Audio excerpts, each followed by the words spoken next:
So just to be clear, this is real. You have actually started changing your life. I demoted the gentleman I was living with to a housemate. And I'm now going and moving to Florida, and I'm going to open a clinic. I'm going to open a...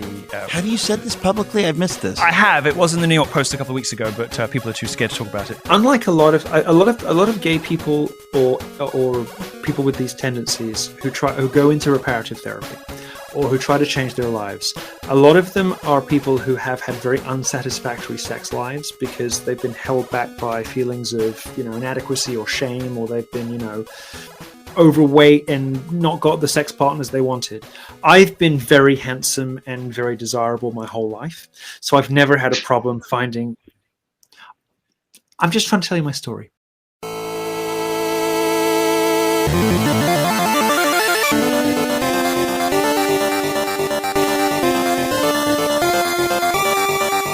Well, why don't you just make it like straight lessons? You guys can like instruct me in the ways. I have some work to do on my mannerisms, that my lifestyle at least is now becoming more congruent with God and with my faith and all the rest of it. And I have now achieved something that I thought was impossible. I've become a straight white male. If I wasn't committed, I wouldn't be in polyester for a start. Yeah. I wouldn't be drinking Beck's. He is drinking a Beck. You do look like you're dressed as a straight guy for Halloween. He's like, I need a Ford hat, a Tommy Hilfiger shirt. Get some glue on chest hair. I took the jewelry off. I got one cross. I'm doing the best I can. You're not even Jewish anymore. I grew out my hillbilly hair. I'm actually doing something quite revolutionary and difficult, which is I'm trying to like re-virginize myself. So yesterday I did some Star Wars Lego. Oh no! You're gonna need a lot of Legos, Milo. I've never had a problem finding sexual partners, and I've had lots of them, and it's interfaced with other addictions and compulsions and dependencies and diversions in my life. So I guess this brings up a question. Do you ever foresee yourself finding a wife and having a family? It's asking a lot. Well, sure. I know people who were where I am now, who were here 20 years ago, and who now have children and a wife and are very happy, which is very inspirational to me. But for want of a better expression, they weren't quite such enthusiastic homosexuals to begin with. As to whether you will see a beautiful Latina and lots of little Latin Yiannopouloses,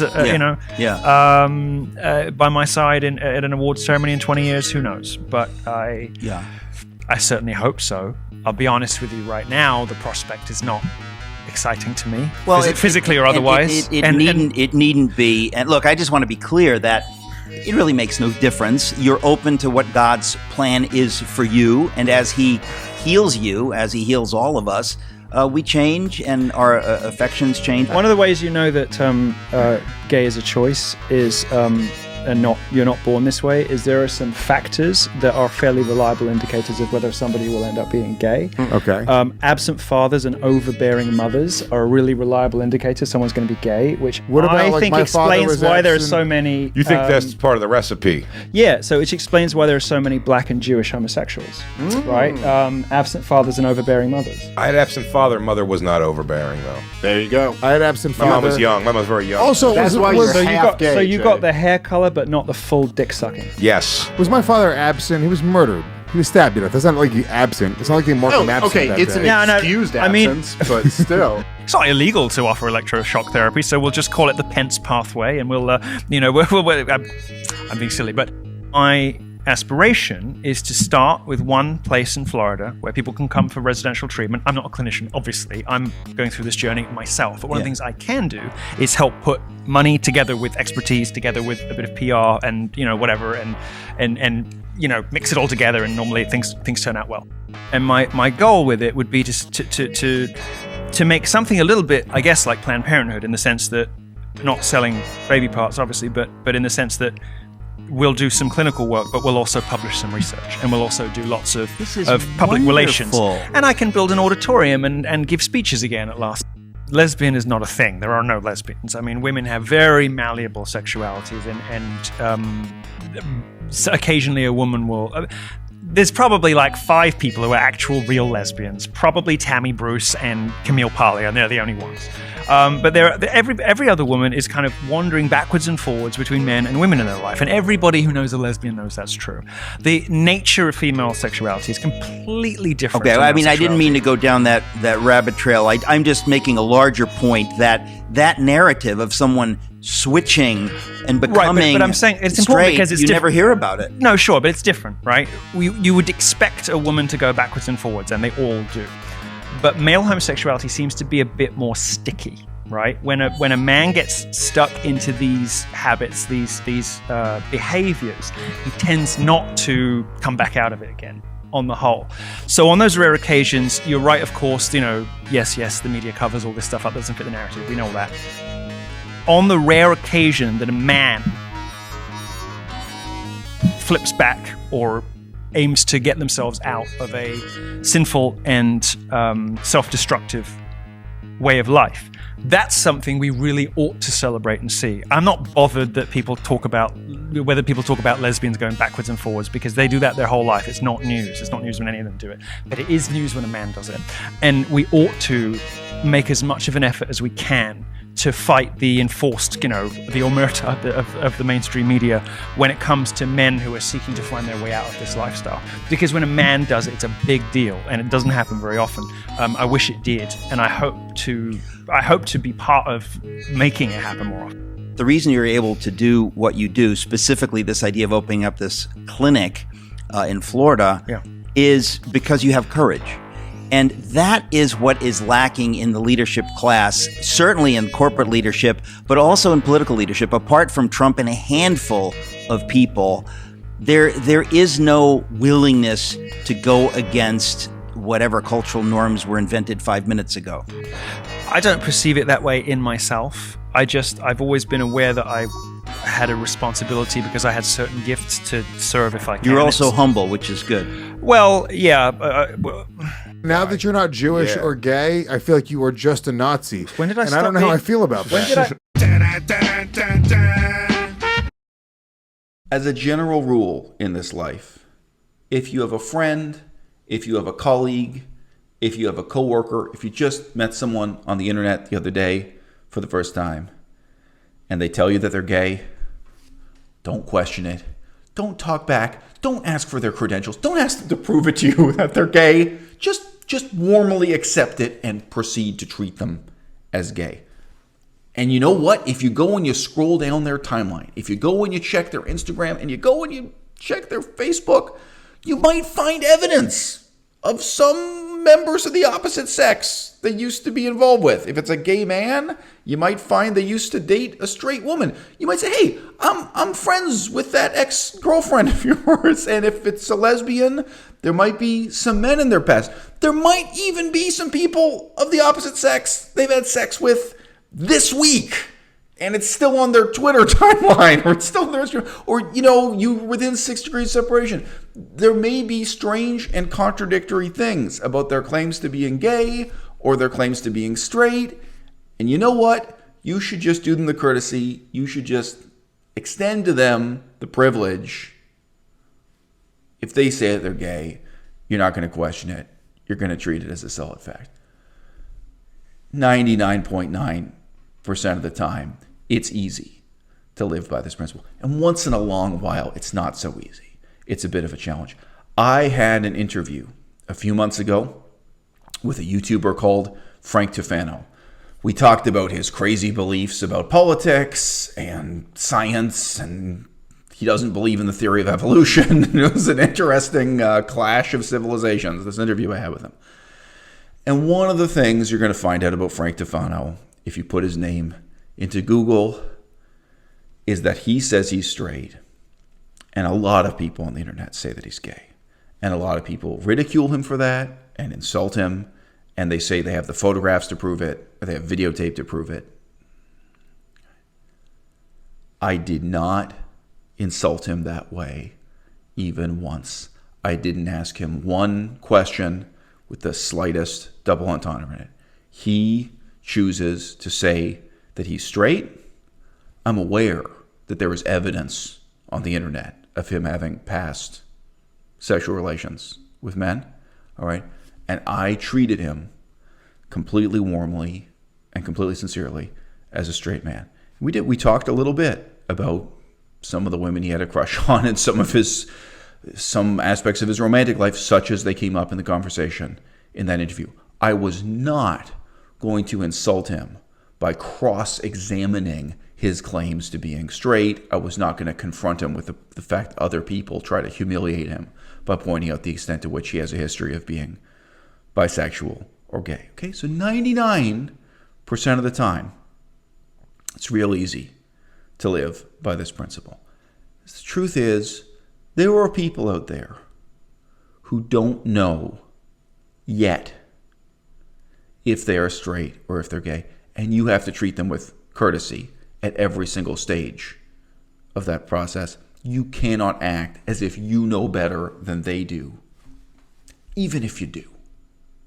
Sometimes you might have it figured out before they do, and you know what? It's not your place. It's not your place. It's not your place to preempt their process of self-discovery. Most of the time, easy to live by. If you've known a lot of feminists, if you've known a lot of women who are part of women's rights movements in any English-speaking culture in the Western world, you will have known some women, who were heterosexual and got caught up in the intellectual and political climate of a woman's feminist movement, and they started to think maybe they were gay. They started to think, hey, this is great. They suddenly have a whole new circle of friends. They joined this movement with a mix of aspirations to make the world a better place, maybe to engage in some kind of hard-hitting critique or analysis of what's wrong with Western civilization or capitalism or patriarchy or what have you. And maybe, just maybe, sometimes some of these heterosexual women have had bad experiences with men in the past, and they're interested in analyzing that. And maybe there's a little bit of a sense of wanting revenge against an ex-boyfriend or an ex-husband or their own father or grandfather or whatever their story. Sometimes, not all the time, okay? And up to a certain point, they think, hey, maybe I can make this work. There are now these women around me who are variously lesbian and bisexual, and I like them and they like me, and at some point they hit a wall where they realize, no. Being colleagues, being political comrades, being intellectual equals and friends, and all the conviviality and cooperation, that's wonderful, that's great, but there's something innate and intrinsic that differentiates them from me that you just can't fake. One of the most interesting aspects of this is hearing it from the other side.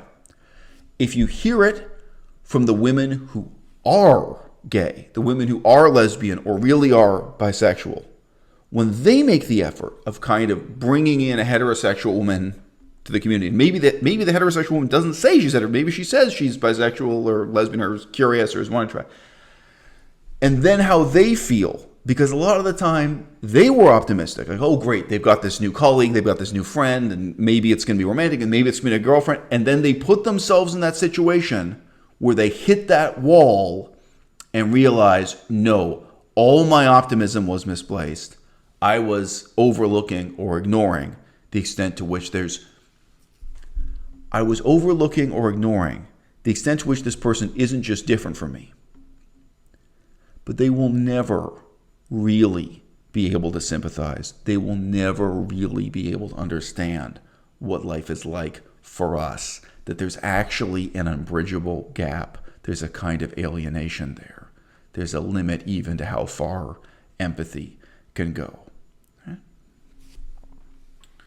Now, in our culture, you pretty much never hear about a heterosexual young man who just gets so interested in being a hairdresser or involved in musical theater or modern dance or the fashion industry that he starts to think that he's gay. Almost never, right? But that really just reflects the depth of homophobia in our society. The fact that it's a much higher hurdle to go over, that the inhibition is much greater. If you're living in a culture that is more accepting of male homosexuality, like Thailand, or have you heard of Thailand? There aren't that many cultures around the world that are accepting of homosexuality. But if it's Thailand, yeah, there are going to be men who have a parallel process of figuring out that they're straight, partly because they tried to be gay in some kind of subculture, if not in a macro culture, that's really kind of warm and encouraging, where they happen to be surrounded by friends, all of whom are gay, blah, blah, blah, blah, parallel path.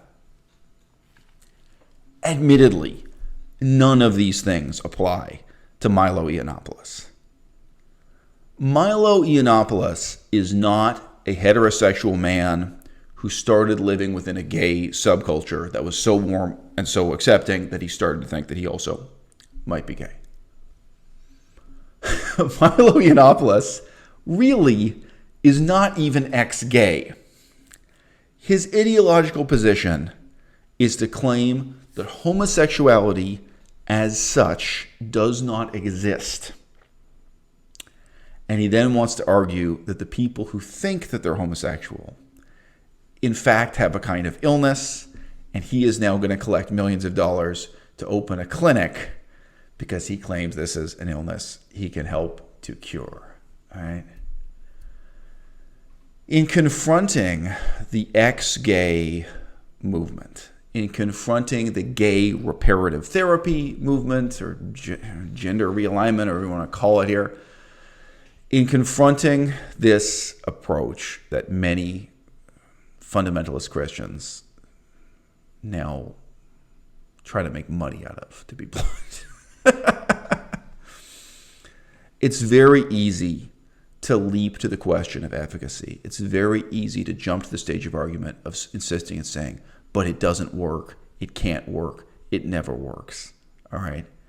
And what you're skipping over is the most important part, philosophically, politically, personally, and in every other way, which is, guess what, guys? Even if it does work, it's the wrong solution to your problem.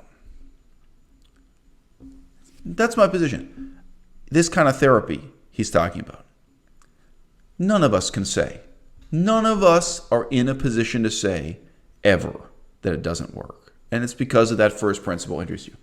If I had a friend who said much more sincerely than Milo is doing that he tried being gay for a few years and he didn't like it, it didn't work out for him, so now he's going to try to be straight and get a wife and kid. And let's just say there's no religious baggage and there's nothing else involved. Okay, what position do you think I'm in?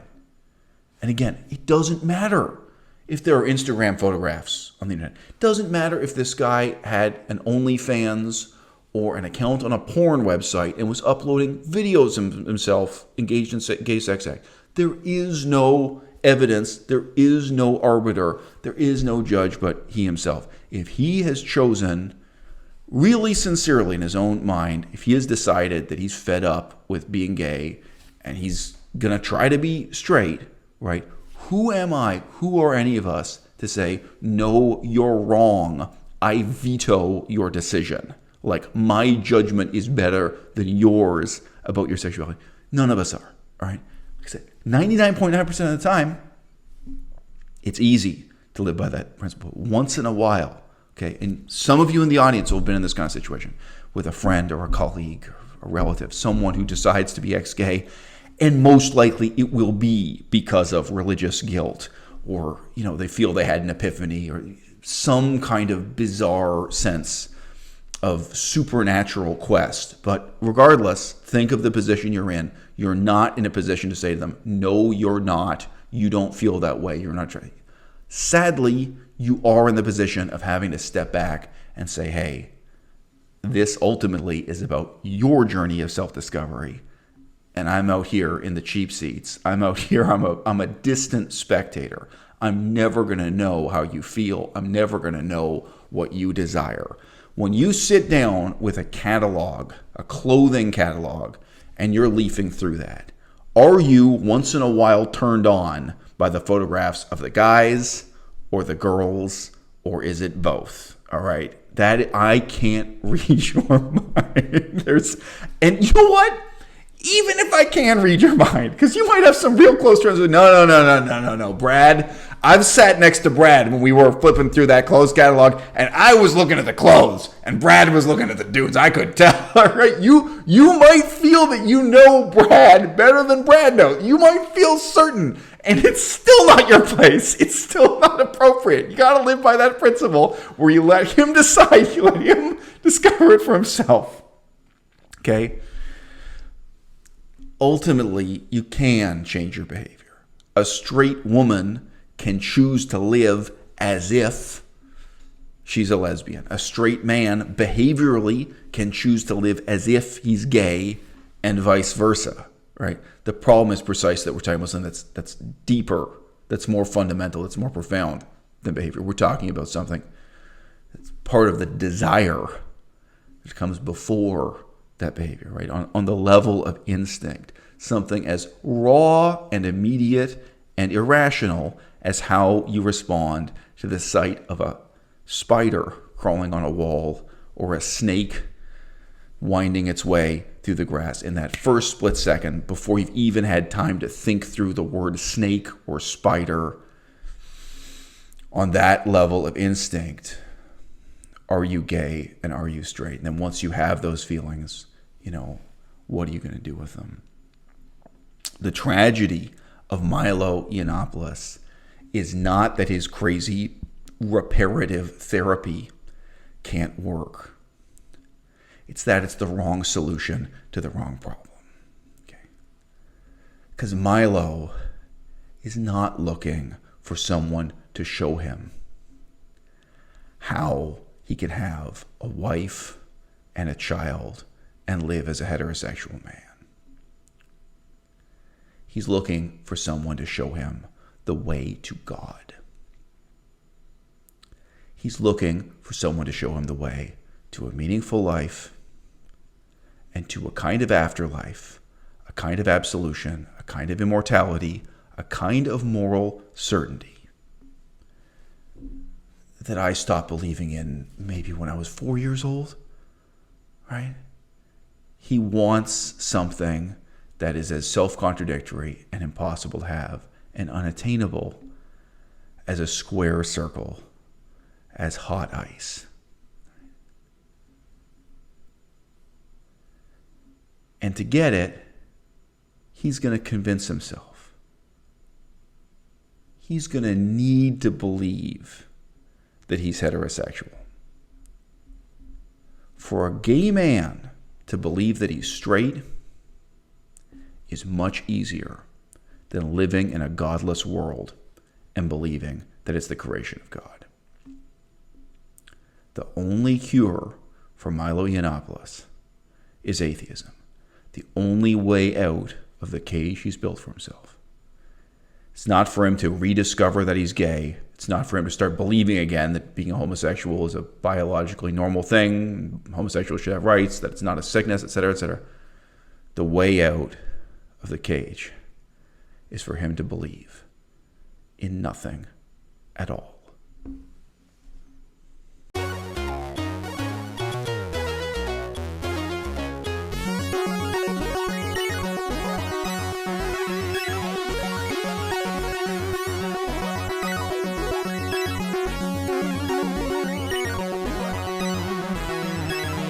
Maybe we can practice unconscious therapy. Yes, that's all I needed.